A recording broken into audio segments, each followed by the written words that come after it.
Hey folks, I hope that you guys are doing pretty well. So today is Sunday, the 5th of May 2024, and this video is going to be my 64th World First Biblical Deciphering. And in today's video, I'm going to decipher for you in the book of Isaiah, chapter 28. This is actually a hot chapter amongst eschatologists, those people that study end times, if you like, and also for Bible scholars as well. So it's actually a long chapter which has 29 verses. So it does go over the page, folks, but I have deciphered this already, and I'm going to decipher this chapter putting all the verses into the correct dispensations, okay? And of course, I'm going to be talking about some of the most important verses. Okay, now, as always, I do have a program, and this program, folks, is actually 3 pages long because of the 29 verses. Now, to cut some of the time on this video, then, prophecies from verses 1 to 14 are under the law, okay, and so they have already been fulfilled, okay, so from 1 then all the way to 14 here have been fulfilled. So I got a separator here. And I'm just going to give you a brief summary. There's no point in going through all of these because it has been fulfilled. But, the rest of the verses, if you like, from 15 onwards, then we got verses for the tribulation period and also for the millennial kingdom. And because these prophecies are impending and in front, then these are the most important prophecies to decipher from verse 15 to 29, okay? And here we got the covenant with death and with hell, so that should be pretty interesting, folks.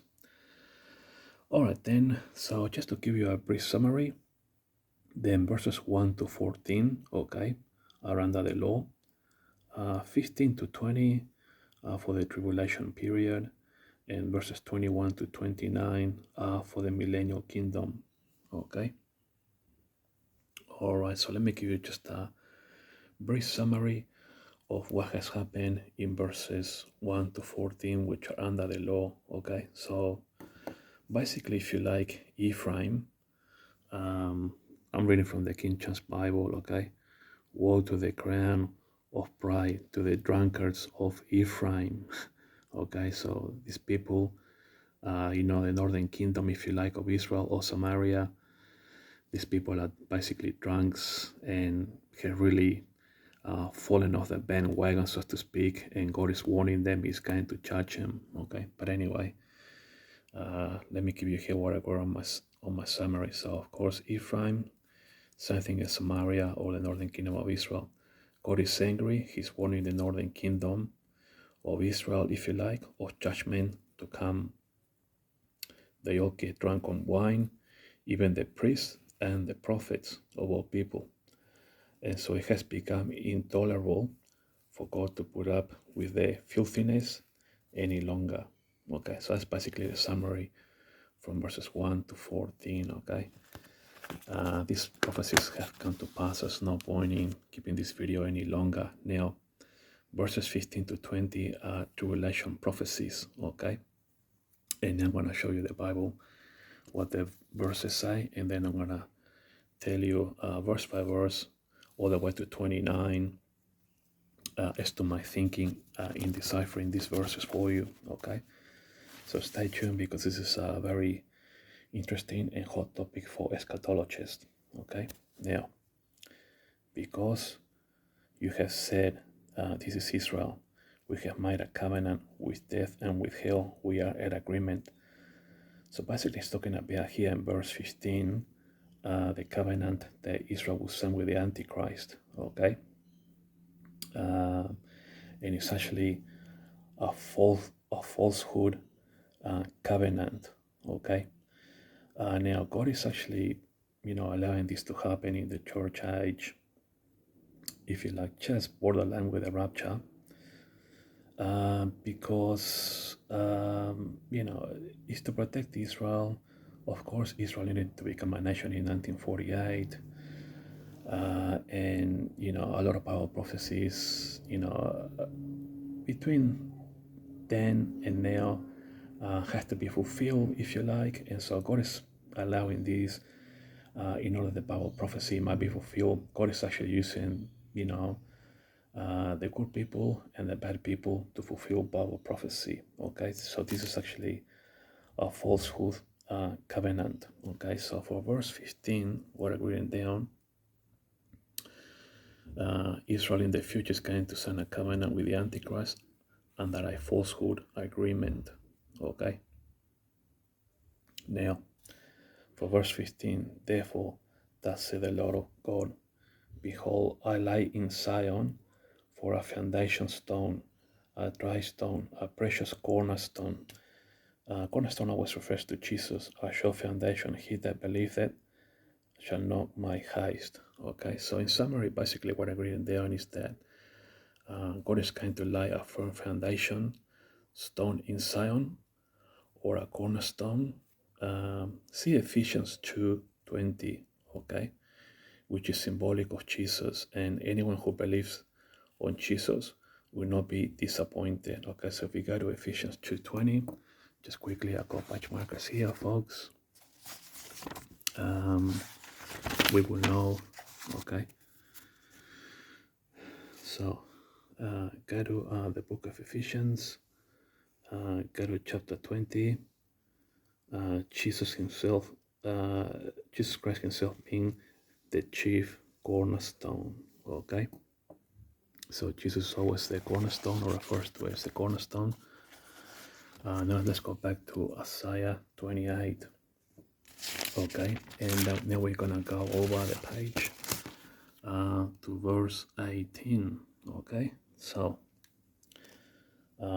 verse 18 here then reads, and your covenant with death shall be disannulled, and your agreement with hell shall not stand, when the overflowing scourge shall pass through, when you shall be trodden down by it. Okay, so God understands that Israel is in a very precarious situation right here in the church age. Israel needed to become a nation, and Israel needs to rebuild the third temple, and so Israel is going to need to sign a covenant with the Antichrist in order to rebuild the third temple. And so, God is using good and evil, if you like, in order that the Bible prophecy might be fulfilled. That's why, although God sees what Israel is doing as a big sin, because God is holy, right? And he cannot deny himself that he's holy. Nonetheless, he has to punish wickedness. But nonetheless, also he understands that the Jewish people have to sign this covenant in order to rebuild the third temple, and in order that the Bible prophecy might be fulfilled, and also for the protection of Israel. So he understands this, but nonetheless he has to punish them, if you like, because God cannot deny whom he is. He needs to punish evil and wickedness. Okay, so that's why the covenant is going to be disannulled. God understands the precarious situation that Israel is in, and he's going to disannul the covenant. Okay, so the covenant that the Jewish people have made with the Antichrist will be disannulled, but nonetheless the Jewish people will be trodden down as a result of this covenant with the Antichrist. Okay, now verse 19,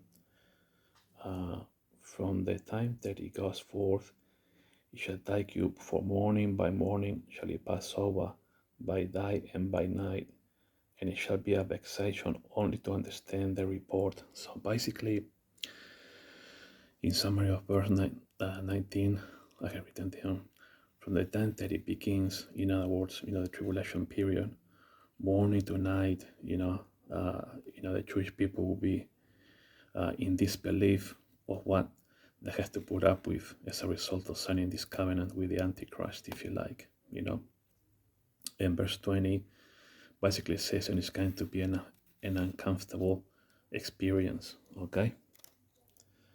For the bed is shorter than that a man can stretch himself on it, okay? So that means that it's going to be uncomfortable, and the covering narrower than that he can wrap himself in it. So of course, the bed and the covering but are gonna be uncomfortable experiences, if you like, just sort of like a parable, okay?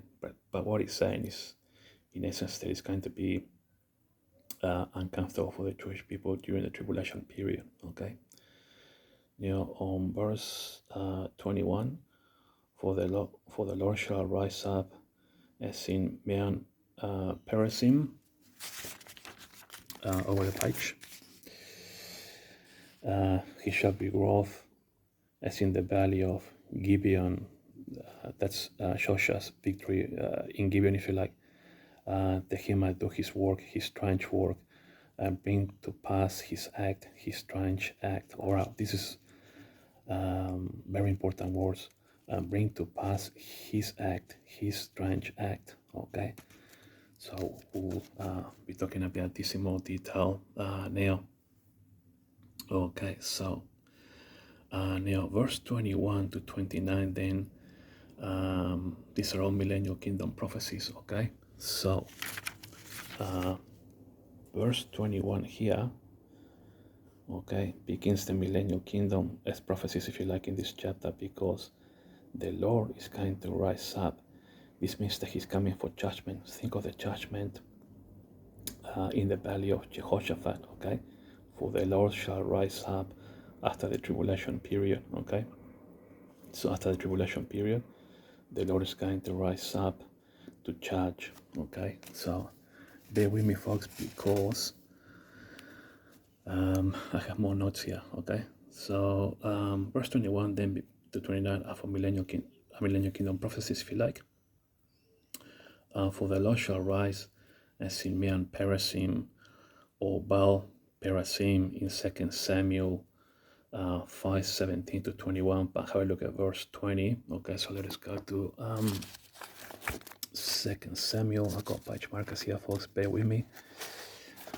I know that this is actually a cruel way of doing videos, but anyway, it works. So head over to 2 Samuel, okay, chapter 5, and if you go to verse 20, okay, and David came to Baal Perazim, and David smote them there. So this is Baal Perazim. So this is actually the victory of former King David over the Philistines, if you like, okay. For the Lord shall rise as in Mount Perazim or Baal Perazim. I just show you 2 Samuel verse 20. Or King David's defeat of the Philistines, if you like. And he shall be as angry when in the valley of Gibeon. This is Joshua's win at Gibeon. See Joshua chapter 10 verses 1 to 11, but see verse 10. Okay, so let us go to Joshua. I've got a patch marker here, folks. I'm pretty sure. Here we go. So if you go to Joshua chapter 10 and you go to verse 10, and the Lord discomfited them before Israel and slew them with a great slaughter at Gibeon. Okay, so this is actually is referring to the victory of Joshua in Gibeon. Okay, so he's going to be as angry as that.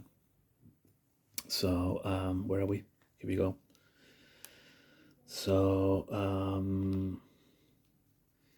so and he's going to be as angry as when in the valley of Gibeon. Okay, Joshua's win at Gibeon. I'll just show you verse 10. God is going to bring an end to his strange act. Okay, it's survival for the Jewish people, if you like, but he's going to bring an end to this strange act because he's going to judge the nations in the valley of Jehoshaphat. Okay, so let me turn over the page here, quick, folks, and let us go back to Isaiah here, and let me show you those verses over the page, of course. Yes, we are almost finished, folks. Just bear with me, okay? So so what is saying here, okay? That Jesus is going to bring his strange work and bring to pass his act, his strange act. Okay, so basically, in my view, when I think about this, is that God has allowed Israel to sign this covenant, if you like, with the Antichrist in order that the Bible prophecies might be fulfilled. Of course, Israel becoming a nation in 1948.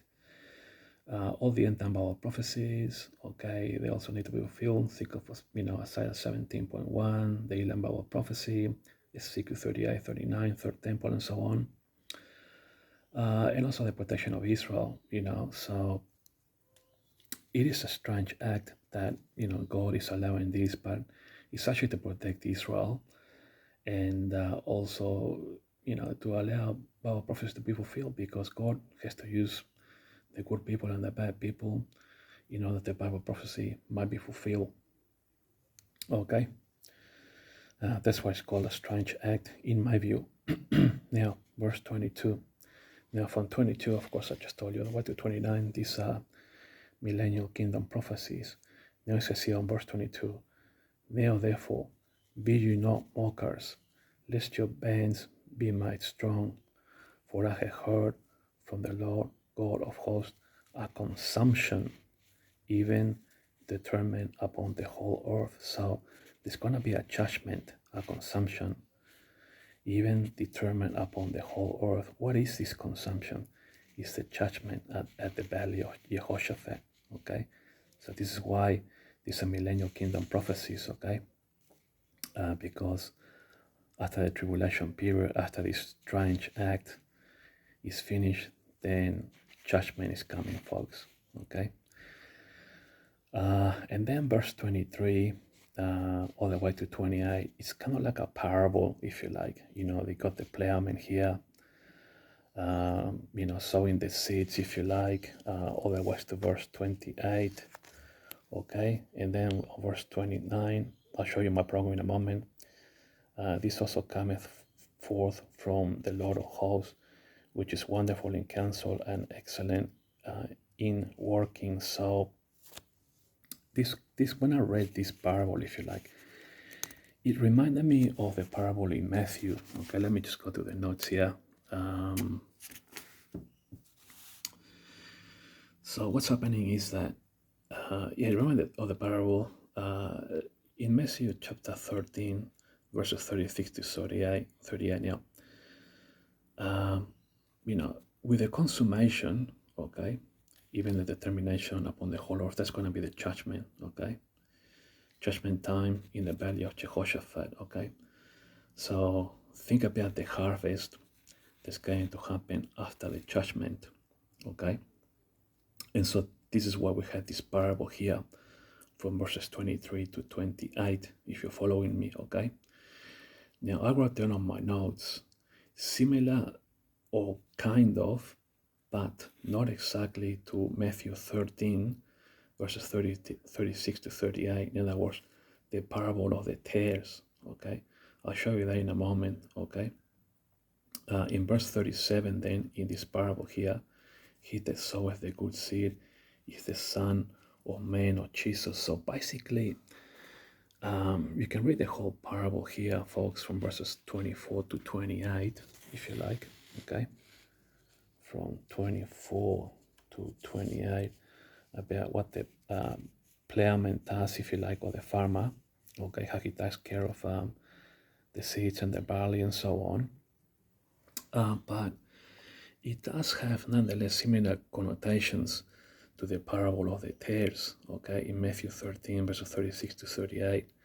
Basically, 24 to 28, basically what he's saying is farmers are careful in the land when they scatter the seeds of teal and cumin, and they plant seeds of wheat and barley in the correct places. Then after the cumin and the teal have been harvested, the stalks are pounded and not run over by a wagon. The wheat and the barley are pounded but not beaten up to pulp, if you like, but they are run over with a wagon but not ground to dust. So this is pretty much what he's saying here, folks, in this parable here from verses 23 to 28. Okay, now you can read this for yourself, but I'm just giving you my summary here, if you like. And then on verse 29 it says, "This knowledge comes from God, if you like." Okay, so let's look at verse 29. Okay, "This also cometh forth from the Lord of hosts, which is wonderful in counsel and excellent in working." So basically, what I'm trying to say is that with this parable in verses 24 and 28, my conclusion is that it's very similar to the parable of the tares, okay? Found in Matthew chapter 13, verses 36 to 38. In other words, how Jesus, he's the one that plants the good seed, okay? And he's the one, and he looks after them, okay? But the bad seeds are of the devil, okay?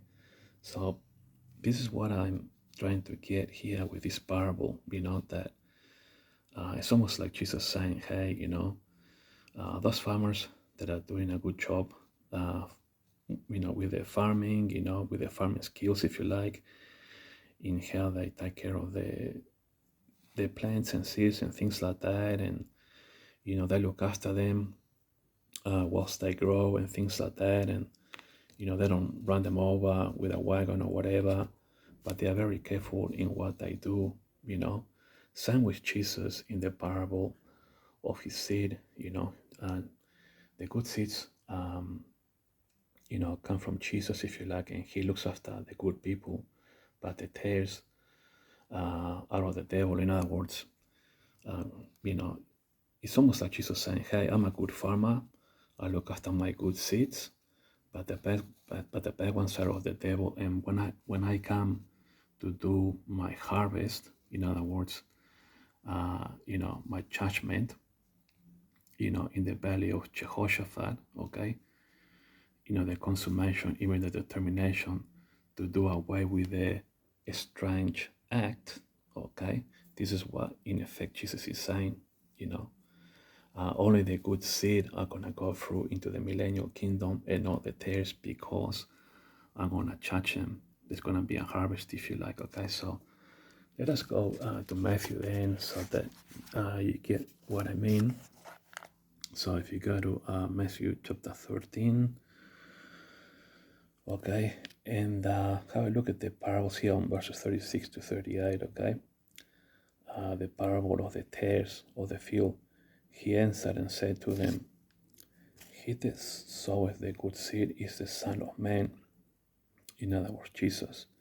"The field is the world, the good seed are the children of the kingdom, but the tares are the children of the wicked one." Okay, so do you see what I mean when you read verses 24 to 28? How the farmers are careful here, looking after their own seeds and things like that. Same with Jesus. It's almost like Jesus is saying, hey, just as farmers are careful in their land when they plant or scatter their seeds, so am I with my own people. But the bad farmers or the tares are of the devil, okay, according to Jesus' parable in Matthew 13, like I just showed you, okay. And so after his strange act, okay, let us go quickly here to Isaiah 28, okay. So you see, after this strange act comes to pass, if you like, and to bring past his act, this strange act. So after this strange act comes to pass, okay, there's going to be a judgment, a consummation, okay, upon the whole world, okay. And then we got the parable, like I just showed you, about the ploughman or the farmer, if you like, from 24 to 28, and it's basically not exactly, but very similar to, the parable of the tares found in Matthew chapter 13, verses 34 to 38, how it's Jesus who plants a good seed, and so after the judgment, it's going to be a harvest. Only the good seed are going to be coming through. The bad seed will go to hell after the judgment.